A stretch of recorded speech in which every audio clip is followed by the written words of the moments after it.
আসসালামু আলাইকুম। রমজান মাসে আপনারা ফজর নামাজ পড়ে গুনান না যে তো সবাই তো রমজান মাস একটু বন্ধ করো। এটা অনেক গুরুত্বপূর্ণ মাস। আর এই মাসে বিশেষ করে আমাদের বাংলাদেশে সবাই ফজরের নামাজ পড়ে ঘুমায় এবং কি অনেক হেফজখানাগুলোর মধ্যে।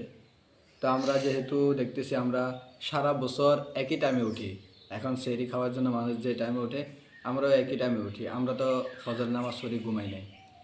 তো সেই সুবাদে যে আমাদের যেহেতু সারা বছরে একটা নীতি আছে বা রীতিনীতি চলতেছে, ওইটার জন্য আমাদের বেশি সমস্যা হয় না। আর দ্বিতীয় কথা হচ্ছে রমজানে হোক বা রমজানে গায়ে রমজানে হোক, আর হাদিসের মধ্যে আসে যারা সূর্য ওঠা অবস্থায় ঘুমে থাকে তাদের রসুল সাল্লাল্লাহু আলাইহি সাল্লাম বলতেছে শয়তান তাদের কানে ফরসাব করে দেয়। আর দ্বিতীয় আরেকটা বিষয় হচ্ছে যারা সূর্য ওঠা অবস্থায় এখনও ঘুমায়, অর্থাৎ সূর্য উঠে গেছে তারপরেও ঘুমাইতেছে, তাদের রিজিক কমে যায়। তো বিভিন্ন দিক দিয়ে আমরা শরীয়তের দিক থেকে এবং আমাদের সিস্টেমের দিক থেকে বিবেচনা করে আমরা এই রমজানেও আগের মতো কন্টিনিউ করা চালু করে রাখছি।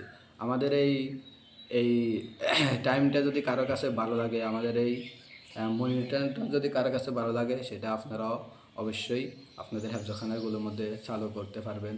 কারণ এটা কষ্টের কোনো বিষয় না, এটা স্বাভাবিক। আমরা সারা বছর একই টাইমে উঠতেছি, সেহরি খাওয়ার জন্য আমরা একই টাইমে উঠতেছি, ওটার জন্য আমাদের সমস্যা না। যার কারণে আমরা এই আমাদের আগের টাইম অনুযায়ী আমরা হেফজখানা চালাতে আসতেছি। আর বিশেষ করে আমরা যেহেতু পরবর্তীতে রোজা রাখবে, অনেকে ছোটো ছোটো বাচ্চারা দেখেন এদিকে ছোটো ছোটো বাচ্চারা রোজা রাখতেছে। এরা তোমার রোজা কয়টা হয়েছে? তোমার রোজা কয়টা হয়েছে? 7টা। আজকে 6টা রোজা আমাদের চলে যাচ্ছে। তো এই 6টা রোজা, প্রত্যেকটা রোজা এই বাচ্চাটা আছে, ওই এদের মানে এদেরকে কোনো বাধ্যতা করা হয় না। তোমার রোজা কয়টা হয়েছে? 6টা। তো রোজা চলতেছে 6টা। ছোটো ছোটো বাচ্চারা নিজের থেকে, নিজের আগ্রহ থেকে তারা রোজা রাখতেছে। তো এটার জন্য সমস্যা হচ্ছে না। আর দ্বিতীয় কথা হচ্ছে আমরা যদি সেহরি খাই ঘুমিয়ে যাই, তাহলে আমাদের এই যে পরবর্তীতে পড়তে কষ্ট হয়ে যায়। যেহেতু এখন সেহরি খাইছে সবাই, সবার কাছে শক্তি আছে, এই হিসাবে পড়তেও তারা আনন্দিত হয়।